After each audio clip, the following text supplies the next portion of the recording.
Hello, my name is Pelin. I'd like to welcome you all to our program that we prepare as Istanbul Policy Center, Sabancı University Stiftung Mercator Initiative in collaboration with Medyascope. Today we will be talking about Afghanistan in transition and its implications for Turkey.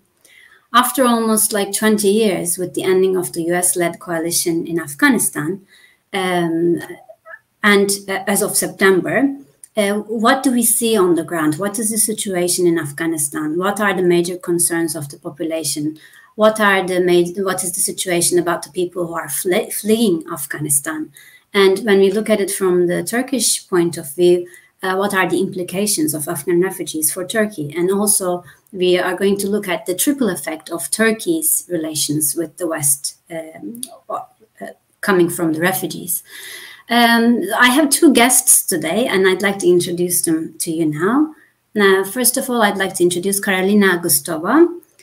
She was our former fellow, a fellow of 2020-21, Mercator IPC fellow, and she worked on impacts of EU's externalization politics on migrants' mobility at Turkey-Iran border. And her project is quite relevant to our topic for today as well. And we have also our other former fellow, Magdalena Kirchner. She's now the country director of Afghanistan at Friedrich Ebert Stiftung, and she was a former fellow of Mercator IPC Fellowship Program from 2016. And she's also expert in conflict research, foreign policy analysis in the context of international crisis management. So, she has also observations from Afghanistan, and she had an experience from the ground. We are very lucky to have both of you today with us. Thank you very much for joining to our program. Maybe first of all, we can start with Magdalena, if it's okay. We can look at the situation in Afghanistan today. And what is the situation? What can you tell us about the Taliban's second rule, which has just begun in Afghanistan? What kind of a government rule that we could expect? What are the first signs? I give the floor to you. Thank you very much, Pelin. Thank you for the invitation to IPC. It's really nice to be back, although only virtually, of course. And thank you for picking up this topic. I think it's not only quite relevant, but it's also relevant to Afghanistan-Turkish relations and to the EU observing this relationship as something that could be quite critical for how the EU is actually designing its answer to the challenges that the situation in Afghanistan poses. So thank you. And maybe let me just start with a quick overview of where do we stand after what we internally sometimes call T-Day, the 15th of August of this year, where the president and the most members of the Afghan political and military leadership fled the country. We were, on the one part, of course, relieved that we didn't see the pictures of Kabul turning into a Sarajevo, urban fighting for many months that we were concerned in the months before. But still, it is a very disorganized and uncoordinated transfer of power that we saw. And since August 15, the Taliban are de facto the ruling force in the country. They have started in early September to also form a caretaker government. They have since then appointed more and more people. So they have shown their willingness and interest to rule the country, to become the legitimate government of Afghanistan, internationally recognized. But as you said, it is a transition. And of course, it's not quite easy for the Taliban to establish themselves. And that is, due to the first fact that they inherited a quite complicated situation, which they obviously also have a lot of responsibilities for. Just if we remember the first half of the year, the number of casualties, people dying from conflict or being injured or being displaced reached unprecedented levels in Afghanistan. Never before had so many people died in the war. And we had hundreds of thousands of people who fled within the country. And as Karolina will tell us, of course, many of them chose to leave Afghanistan behind. The reason for this is the war. Another reason is, well, climate change also hits Afghanistan. There is a massive drought in the first half of the year that basically also deprived Afghanistan of a harvest. So many people who live from agriculture had to leave. Fear now starvation. According to UN estimates, the number of people who are suffering from food insecurity and children who are malnourished is extremely high. And the economy was not only in a very bad position, it was also super important, super dependent on external conditions. Afghanistan imports most of its medical supplies, a lot of food, commodities from the outside, from neighboring countries, from international other countries. And the vast majority of its state budget comes from international aid, which basically came to a halt on August 15th. So that means that the government, the Taliban government, faces an economic crisis. They don't have access to the assets of the Afghan banks. They basically collapsed in mid-August. It's very difficult for Afghans to even get money from the banks. So they don't have the instruments that a state would generally have to mitigate the crisis, which could mean that the economic crisis that Afghanistan faces could become a humanitarian crisis every second, and that needs to be addressed by an international community that is very reluctant to continue development aid with Afghanistan and cooperation. And the last point that we see is that although the security situation has improved significantly, because one of the most violent conflict parties, the Taliban themselves, have basically stopped fighting, as there was no one in their way anymore. We do hear, of course, reports of displacement, forced displacement, of targeted killings and attacks. But there is a very difficult transition from the Taliban as a war movement or a war party whose only governance role was to recruit and to feed fighters into a government that actually can provide for the majority of the people. The previous government obviously failed to do this, but the Taliban right now are pretty badly equipped to actually provide for the people under their rule, and that puts the Afghans on the ground into a very difficult situation. Thank you very much, Magdalena, for portraying this picture for us at the moment. And we can see that with the massive drought and the conflict, there are many people fleeing the country. We have seen the footage of people trying to leave the Kabul airport. And at the same time, we had experiences of Afghan people fleeing the country also beforehand.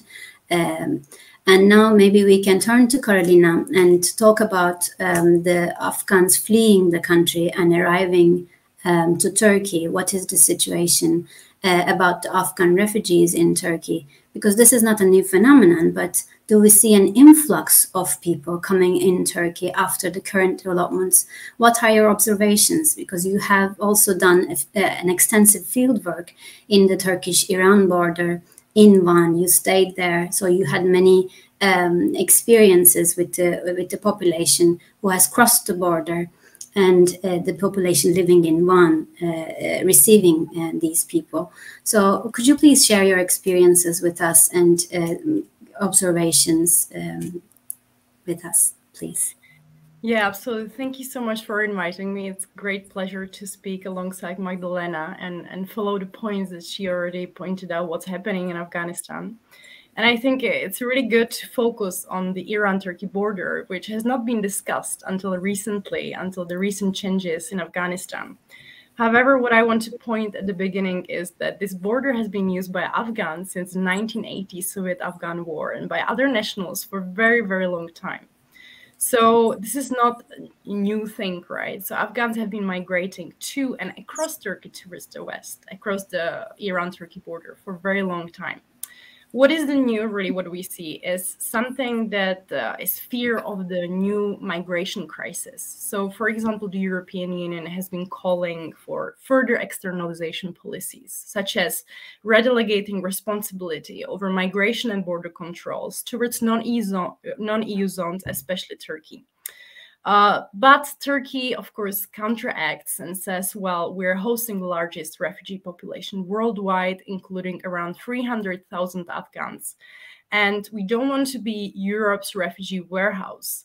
So at the end of the day, really, there has been these clashes and fears over what's going to happen and fears of migration crisis, which we observed similar to what we observed in 2015. To this end, Turkey sent more troops to its eastern border with Iran, but also it deployed coast guards in the Van Lake, which has been used as a major smuggling point for people when they are crossing from the east of Turkey towards the west. But also there has been this huge idea to show the world that this border is not possible to pass. But really, again, when we are looking at broader picture, like the Iran-Turkey border has been militarized since the 1980s, since Turkey's beginning of the fight against terrorism, namely PKK. So this militarization, again, it's not something new. Also, when we talk about EU-Turkey migration cooperation, most of the focus is dedicated to western borders between Greece and Turkey.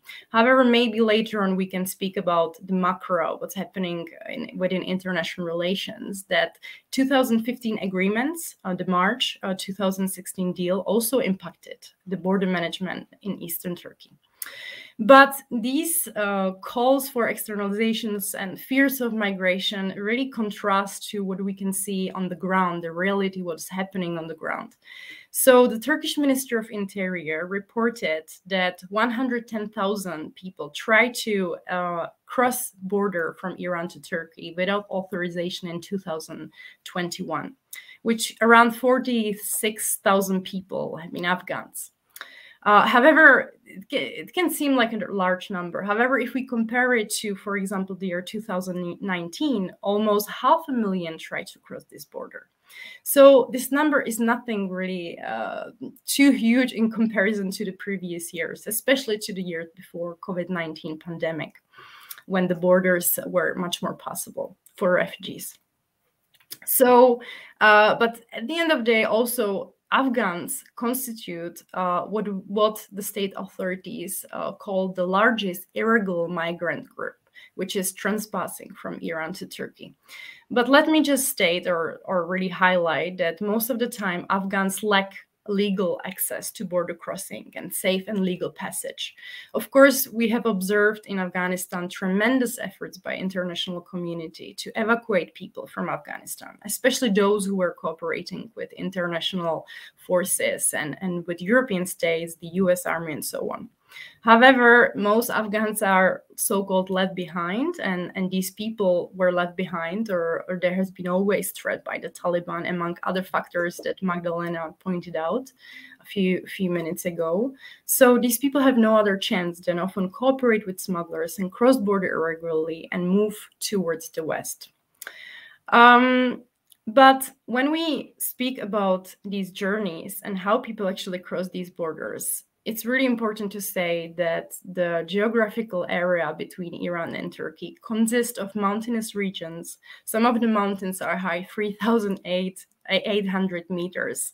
And in the winter, it can be minus 40 Celsius degrees. So if you cross, or if people try to cross this border in the winter, what I observed in January, or what I encountered in Van when I was conducting research there, was that many people freeze to death while border crossing, or they are subjected to such a tough weather that they, even if they manage to arrive, they have severe frostbites and their limbs are being amputated. These journeys can be really traumatic. Also in the summer, when the weather is really hot and people face physical exhaustion. So this is one thing that is really difficult to navigate. Another thing is that, as I said, Turkey has been fighting terrorists namely PKK in this region. So this border is basically full of military zones. And with my interviews, or during my interviews with Jandarma, the border patrols, they said that they can basically shoot anyone if they have a suspicion that these people are potential PKK members. So refugees are passing these military zones. And most recently, what we observed at the Iran-Turkey border are pushbacks, which is not anything new, because pushbacks have been encountered especially along the EU's physical borders, when the state authorities are forcing refugees over border to Iran without considering their individual circumstances, such as, for example, applying for protection. And the anonymous source that I received recently said that the Turkish Minister of Interior reported to push back around 90,000 people in 2000 and this year, basically 2021. And I think this is quite a significant number, but we have to say that Turkey is really facing limited opportunities to host people, to resettle them. And there has been a huge pressure on Turkish authorities not to let anyone pass. Yes. And increasingly, of course, people rely more on smugglers, because to navigate increased militarized borders, border checkpoints, patrols, geographic landscape, that is really tough.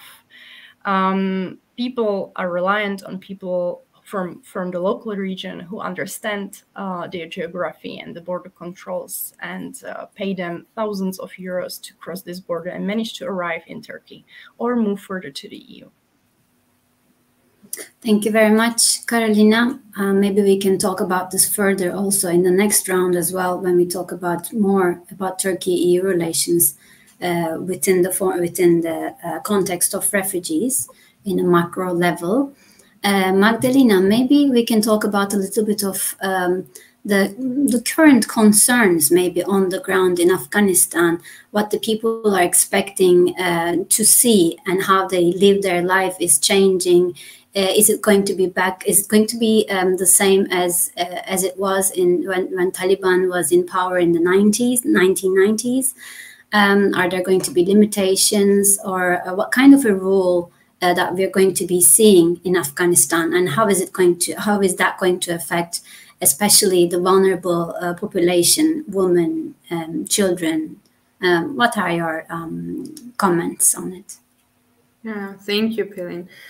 I think so far it's difficult to get like a uniform picture. I mean, the Taliban were a governing reality of Afghanistan before August 15th, so they had already taken territory in the past years, and they also practiced some kind of basic governance also in these areas, where they focus on security and on providing justice and quick justice, and maybe some of these harsh punishments that we know from like movies or reports in the 1990s, but a lot in rural areas. This is a tremendous change. Now we see Taliban governing areas, or being in charge of governing areas that they did not set foot in that position in 20 years, especially in Kabul, in Herat, in big cities.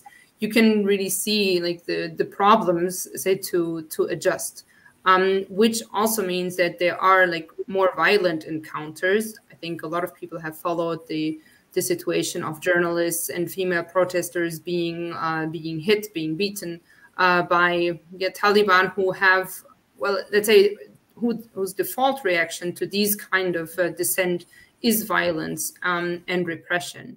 But of course, in other areas where the local ideas of the constituencies are more close or more familiar with what the Taliban's thought in that area is, there we don't see much of a change, because there is, I mean, quite the opposite. I mean, there is actually an improvement of the situation because the fighting has stopped. I think overall, we can observe that there are some remnants also in the rhetoric. I think one issue that is quite upsetting to a lot of like women rights activists and international observers is that the logic that the Taliban use, for instance, when they deprive women of a return to their workplace. A lot of women worked in government offices. A lot of women worked, obviously, in NGOs, in banking, in the private sector. They were now, so far, not let back into the work, which is a real problem because a lot of them are single breadwinners and they have to provide for their families. It's not just a hobby for them to go to work, with the argument that it's not safe yet. And once it will be safe, then women can go back to work. The same argument they use for denying girls in the access to secondary education. So far, girls in secondary education have not been called back to school. Their boys have. And that the argument that it's not safe enough, so it will have to be postponed to a later stage, that is certainly something that reminds many people of the same argumentation in the 1990s, and where the Taliban actually do have an interest and would push for this condition to change, to create maybe a second school building or something like this, or would they just use it as an excuse to deny women their spot? Certainly, we have seen a lot of regression on female participation in public spaces. Of course, a lot of female politicians have had to leave the country. Some are still in the country and then hiding. Female journalists feel their spaces are closing.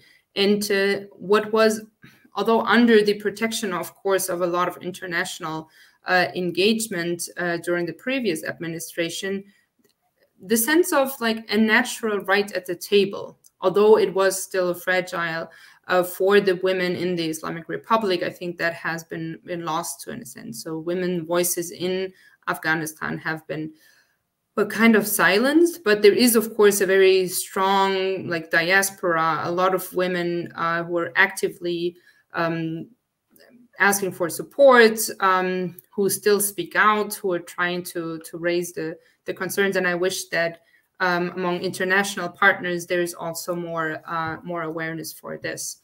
As I said before, I think, of course, there are many Afghans who resent the political and societal visions of the Taliban.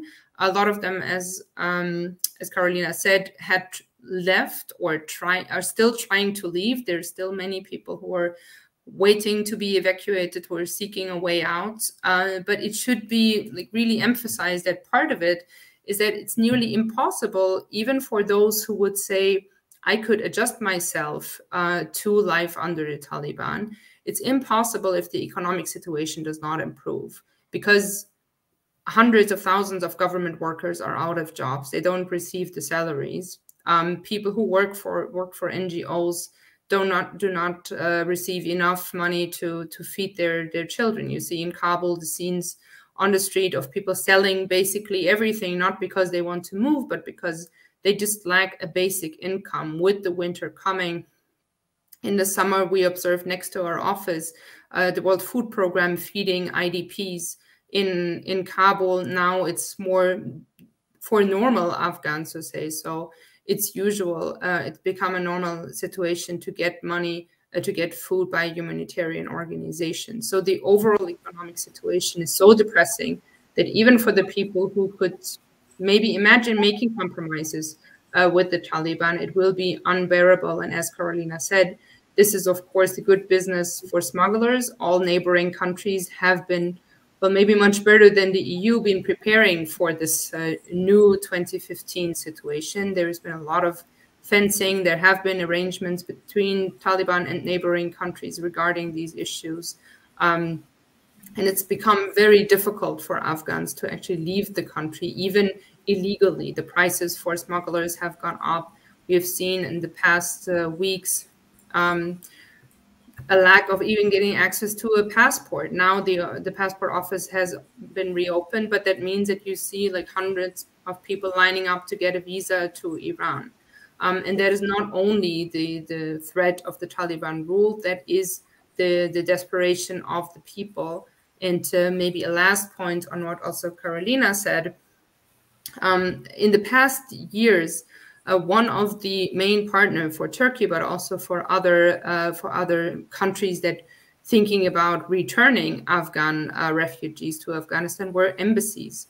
Now with this, like the Taliban government being basically in diplomatic limbo, so all the embassies are still staffed by representatives, ambassadors, and staff affiliated with the old government, not being able to issue new passports, it will be very difficult for states that want to return Afghans to do that legally. And that, I think, is my concern and fear, that the number of pushbacks will actually increase because there is no legal way for countries that want to deport Afghans to do that, even when they don't care about the basic human rights of these people, to do it in a legal manner, because there is no instrument outside of Afghanistan to do that legally. Thank you very much for pointing out these important things that we cannot even see, that these are major concerns that also we have to take into consideration. And maybe, Karolina, can you also talk about this gender aspect within the migration and the stories that you have seen Afghans arriving in Turkey? How does gender play a role within the migration, and how our women are affected within these journeys? Yeah, so just before I do so, I just want to quickly just say that I fully agree with Magdalena about pushbacks, right? Because I think that from my comparative interviews, it's obvious that pushbacks are not new, even at the Iran-Turkey border, but right now they skyrocketed because there is no possibility to legally deport people to Afghanistan, right? So I think this is a really important thing to highlight as well. But with the gender aspect, yes, I think that also there are more vulnerabilities or possible why people are vulnerable, not just because of gender, but also because of family status, because of health, also because of sexual orientation and so forth. There are really many aspects why for some people these journeys are much more difficult to navigate than for others. So first of all, if you're doing this crazy trek across the mountains with a family with a small baby, for example, with a lack of food, lack of water, you're walking for days or for weeks, you're waiting in different houses organized by local smugglers, often in very poor conditions. This is definitely much more tougher than for a man, for example, who travels without a family. Right. But one aspect I really want to point to is that whilst refugees are moving, their experiences of violence do not end. It's quite opposite, actually, because, for example, during the pushbacks, there have been different allegations that state authorities were attacking people as a deterrent tool to show them to not really come back and deter their movement and their possibility in the future, plans or motivations to come back. So during these attacks by state authorities, I encountered men be more likely to be subjected to direct violence by state authorities, while women and children, they were spared. However, when we are shifting the focus to smugglers, because, this paradox, more pushbacks, more state violence, more border protection, smuggling is rising. Although often the arguments behind these policies is to fight cross-border crime, including human smuggling. But actually, the smuggling prices are increasing when it's more difficult and dangerous to cross the border, as Magdalena suggested. And so people are more reliant on smugglers, and often at the Iran-Turkey border, smugglers kidnap refugees to extort money from them and to demand more money that has been agreed previously. But also women especially are more likely to experience sexual violence, sexual abuse, and also sexual slavery. Within my interviews with some of the refugees, they said, the women, that, for example, they were kidnapped by their smuggler, and after they were sex slaves for several months. And they were raped by several men before managing to escape. So I think generally women in war conflicts as well are subjected more to sexual violence. And this is something that we have observed also at the EU's physical borders, for example, in Croatia. But I think that this gender aspect is quite important. But another thing is that if you have different sexual orientation for people who are LGBTQ plus, of course, even when they arrive in Turkey, I met one lesbian Hazara Afghan refugee in Van who said to me that she was really scared to say to Turkish authorities her sexual orientation because she has heard many stories of different medical checks to test her sexual orientations, inappropriate medical checks, but also very uncomfortable interrogation. And so she was very scared to say her sexual orientation. So I think these are some major, really vulnerabilities that I could highlight that are in my mind right now. Thank you, Carolina. It's really hard to digest all of the issues that we're talking about at the moment. But also, Magdalena, you were talking about the international organizations on the ground, and people are not really. The economic situation in Afghanistan is really in crisis at the moment. The banks are collapsed, and there's no international aid because they are reluctant to give the current government money at the moment. And how do you see Taliban coping with this? What would be their regional or international policies in terms of coping with all of these challenges that they are at the time facing? I mean, I think the challenge for the Taliban is, as I said, the transition. They were quite successful in sustaining their own operations through a number of years where they were under a lot of pressure by, of course, being involved in the drug trade, but also very aggressive taxation from the areas they controlled. But now they have to provide, of course, for much more people and much more complicated services. I mean, there are reports that Afghanistan could basically go dark because the Taliban cannot afford the country's electricity bill, if you can say it that simple. So that's a huge challenge for the Taliban. The question is, what will the Taliban choose a different strategy? Right now, it does not give the impression. If I can say it like this, the previous government strategy was basically transforming, with the support, active support of the international community, Afghanistan into a rentier state that was basically generating income by international funds. The private sector was really small, negligible in its contribution to the country's wealth. So almost all jobs were dependent on international grants, international funds. The security sector was nearly 100% funded by external revenues. The only money that the government really made was like border customs. And that is now one of the only sources that the Taliban have. As I said, like the reserves that the Afghanistan central bank had are outside of the country and right now frozen.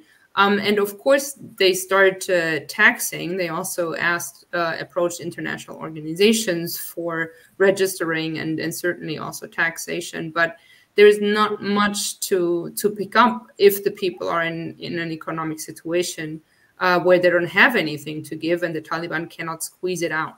So my read is a bit by what the Taliban did in the previous years. And in 2020, February, they also had an agreement with the US government that explicitly called for the continuation of development cooperation between a Taliban government and the US after the US withdrawal.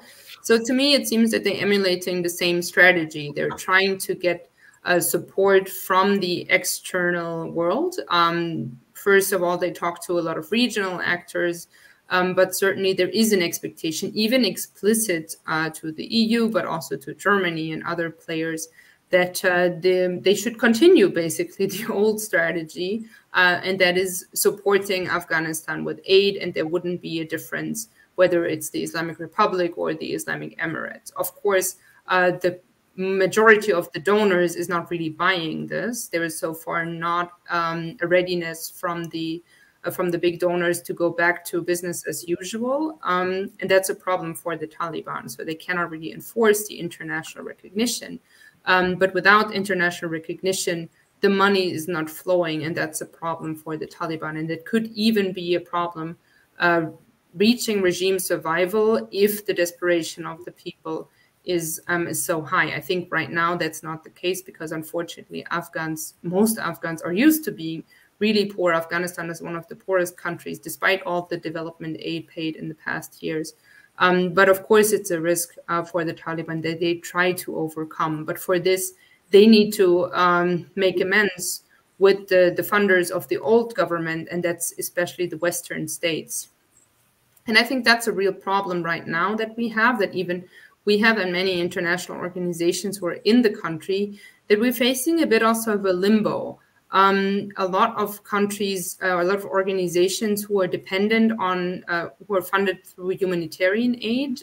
There was an international conference committing a lot of money to ongoing support, to humanitarian aid, but they also don't know what will be the future of our staff, and how long will donors actually support Afghanistan? Can we encourage our people who might also want to leave to stay?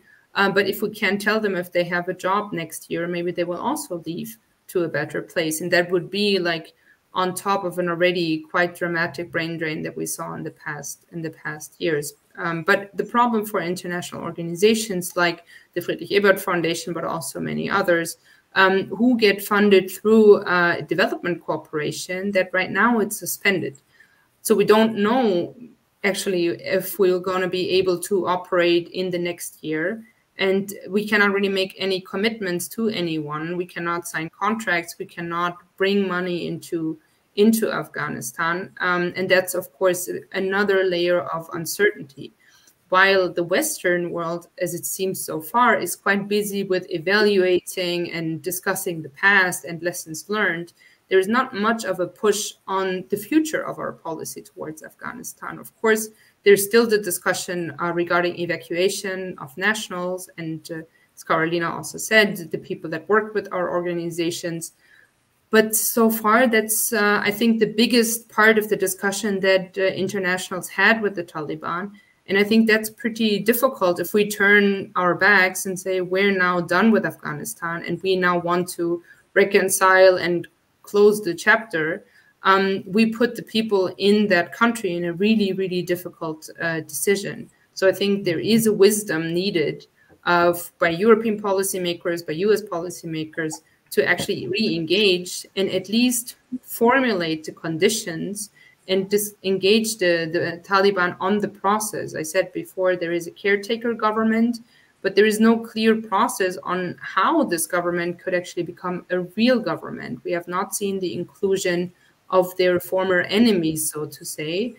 There is no reconciliation process. There is no parliament left that could authorize a new government. So it's basically, a government in open air.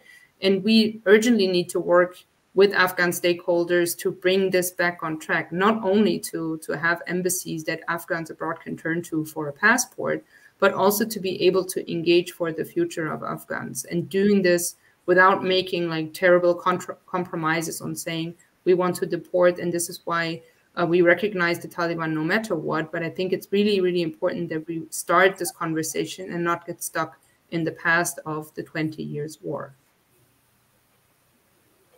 Well, thank you very much, Magdalena, for highlighting the situation and the importance of the continuation within this uncertainty. Karolina, what can you say when you look at it from the macro aspect in terms of EU's externalization policies and the impact of maybe the previous statement on how Turkey is dealing with refugees? What are your comments on EU's role in this? Yeah, this is a really important question, because what's happening in Turkey within the migration management nationally is dependent on what's happening with migration management internationally, especially between Turkey and the EU as a major partner in externalization policies.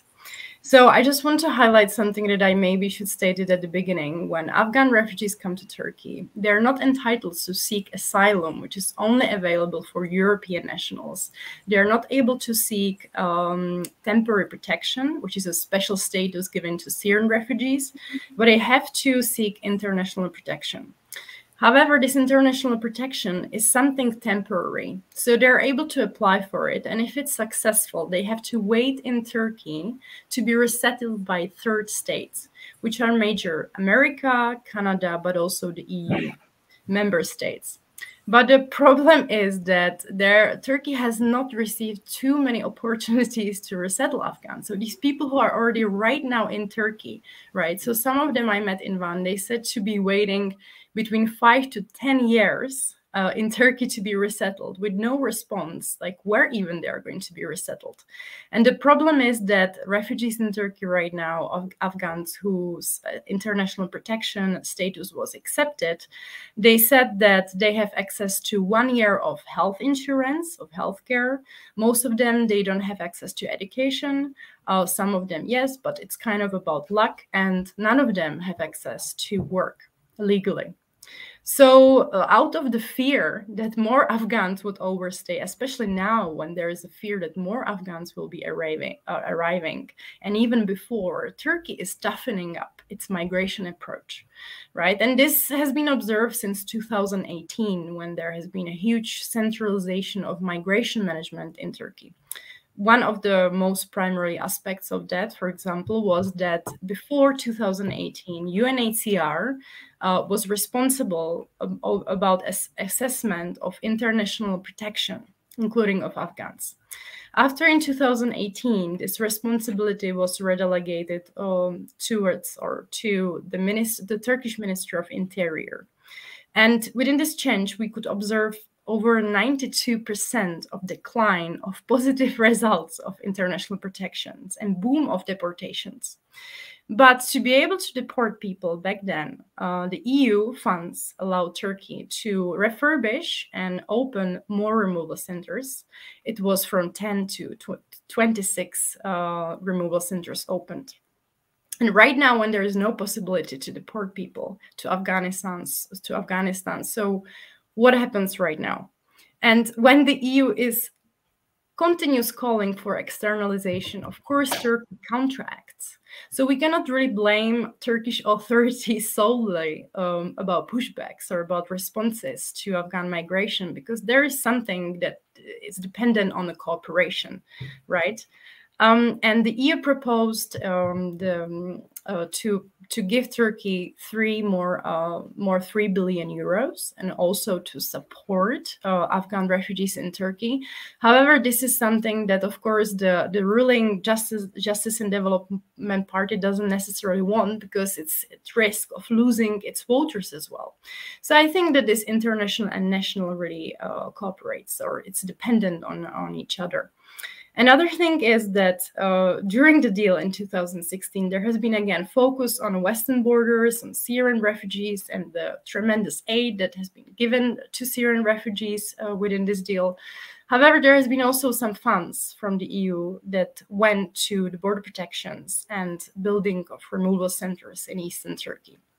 So, for example, the EU funds, especially the accession assistance, dedicated quite a lot of money to support border civilians in eastern Turkey, but also to support training of border guards. And also the Turkish Ministry of Interior claims that EU supported a building of the concrete wall along the border between Turkey and Iran with 110 million euros.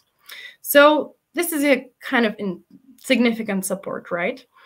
However, the European Commission has criticized Turkey for its fight against terrorism, especially along its border with Iraq and Iran, and in southeastern regions, Kurdish populated regions. So in the report, in some of the reports on Turkey by the European Commission, the Commission argues that there has been a broad interpretation of anti-terror measures, who actually terrorists is, and leading to arbitrary arrests, but also torture of civilians in eastern Turkey. And one of the part of the deal was call on Turkey to change the anti-terror laws and laws about terrorism in Turkey. However, this has been ignored, and the fight against terrorism continues. And although Turkey has the right to fight terrorism, of course, on its territory, it has been criticized. And here you can see very pragmatic anti-migration approach from the EU side, basically externalizing policies into the zone. At the same time, it criticizes for its military measures to stop migrants coming to the EU. So during the interviews with one member of the EU Parliament, she basically said that everything is better than migrants coming to the EU. And this is something that, at the end of the day, the refugees are in the middle of bargaining and at the middle of using refugees as a power tool, who will gain more political and financial benefits, right? On both sides, I would say. Yes. Thank you very much for these points, Carolina. Maybe we can just move on to our final round and final remarks for a few minutes. Magdalena, you can also comment on what Carolina has been saying, and maybe tell us about how to move forward with the responses to migration with respect to human rights of Afghans and their rights of protection. And so what would be your comments for future? Magdalena, you have the floor.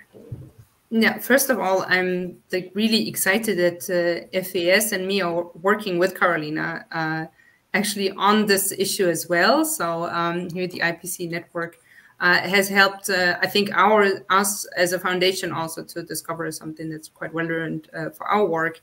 And what we want to look at is whether the Turkey story that Carolina just told, whether that is actually also taking place in other countries, because it's the same or similar situation. I think I found it quite strong what Carolina said. The message is everything is better than refugees. We have seen, maybe as a half joke, already conversations between the Austrian government and the Taliban over, well, recognition in exchange for refugees. And that's, I think, also a bit of the message that the EU is sending to other transit states, especially Iran, but also to Pakistan, to the Central Asian states, where we have high-ranking politicians traveling there, discussing resettlement, that they might not be able to hold promises on this, just as Carolina said. There's a lot of concern in the transit states to be transit or even becoming countries of destination and not getting, so to say, in this very dehumanizing discourse, to not getting rid of these people. We have seen the same discussion in Iran, in Pakistan, where there is at least a feeling among the leadership that they cannot afford to let more people in, and it cannot be compensated only by money from the European Union. So if we want to have resettlement policies with these countries, and I have the impression that this is already how the EU is preparing to prevent another 2015, whatever that actually means. So far, they're following the same strategies, like giving out, especially money, giving out, well, turning the other way on pushbacks, and basically encouraging behavior by these states that they would publicly criticize, but secretly empower and reward, and all that, of course, to the detriment of the Afghans who will suffer from it. So there needs to be much more, well, honest discussion about the needs of host communities. Of course, we have leaders that might be willing and interested to take money and recognition and another high-level visit that makes them look good, but they face domestic pressures. Iran, Pakistan, they face a lot of economic uncertainties, so there might not be a welcoming environment, and a joint culture or something like this, we saw that in Turkey, cannot temper over it. And that is something that the EU has to openly address while emulating something that has extreme risks. The EU-Turkey deal has a lot of risks for people seeking protection inside Turkey, and that will not be different in other states. So I think that is something that the EU could use, as I said, as like a model when thinking about migration from Afghanistan in a broader way. But it should learn the right lessons. And I feel so far from at least what Carolina said, it doesn't give the impression that the EU has learned the right lessons to actually develop policies that do not go to the harming of people seeking protection, but that means increasing resettlement quotas to the European Union and not letting people basically wait for years on an empty promise. Thank you very much. Carolina? Yeah, so, well, there are many suggestions, right? But we have to pick some of the most crucial, of course. But I think following the issue of pushbacks, I think that if people cross to Turkey, like one of their basic rights is the access to international protection or to some kind of form of legal protection and their stay before being resettled, right? I think that Magdalena knows much more than me that the primary focus should be, of course, addressing root causes of migration in Afghanistan. Of course, this is quite challenging with the Taliban being in power and how the communication between the Taliban and the West and other countries will look like. However, now I'm talking more about what should be addressed when people are moving. So the access to protection is the number one priority, of course. And while the EU has dedicated quite a lot of money for example, improving material conditions in removal centers, what has not been really addressed is the access to legal protection and prevention of people being forced over border or before deported back to Afghanistan. I think that there should be definitely much more cooperation between NGOs, grassroots organizations with the Turkish Ministry of Interior and especially the Migration Directorate who manages the removal centers and accommodations and manages migration in Turkey. Especially, there should be more access for people to lawyers, the bar associations who are following the human rights violations and who can allow people and help them to access protection status. But for this to happen, there has to be international cooperation, especially in a sense there should be more resettlement, that Turkish government is not pressured to get rid of refugees because they know that the refugees will leave, and of course they will also go to other countries. They will not stay in Turkey and they will not bear the only responsibility over Afghan refugees. I think the another point is to move migration management from this huge securitization that we've been observing since 2015, when all people who are crossing the border are automatically treated as a potential threat, as a potential or illegal migrants or a security threat, terrorists, and so on. And they are responded to by really tough policies. And because, especially as I said at the beginning, we have to always remember this, that Afghans, most of them, they don't have access to legal and safe pathways. So they have to illegally cross the border to be able to arrive in a destination and legalize their status upon their arrival. So this should be bear in mind when responding to migration at the borders.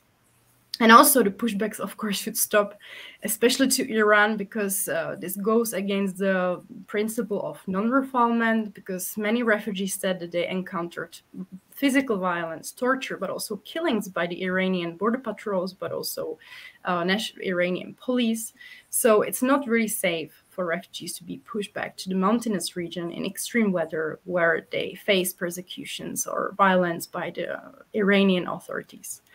And the last thing is that within the EU-Turkey talks, I think that the Commission and Member States should be very careful about moving or externalizing migration and border policies to the area or zone, the military zone, which they criticize at the same time.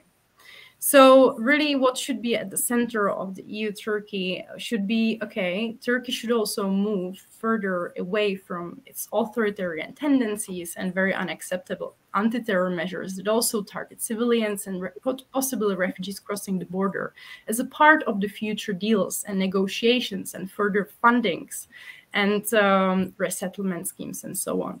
So I think that the Commission and Member States should be very careful about how they are going to externalize or whether they will externalize policies and where, and they should also focus on their internal border and migration management rather than only external one. Thank you very much. Thank you very much, Karolina Gustova, Magdalena Kirchner, for being with us today. in talking about Afghanistan in transition and its implications for Turkey. Thank you, our viewers, for watching us, and we'll see you next week. Thank you. Bye. Thank you very much. Bye-bye. Have a nice day. Bye.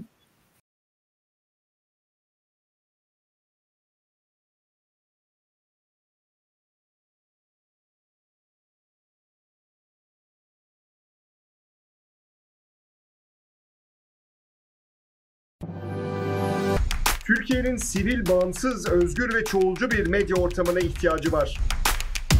Medyascope, 20 Ağustos 2015'te bu ihtiyacı karşılamak üzere yola çıktı. Ama yolumuz uzun. Bu yolculukta bize Patreon veya YouTube'un katıl butonu üzerinden katkıda bulunabilirsiniz. Destek verin, sizinle güçlenelim.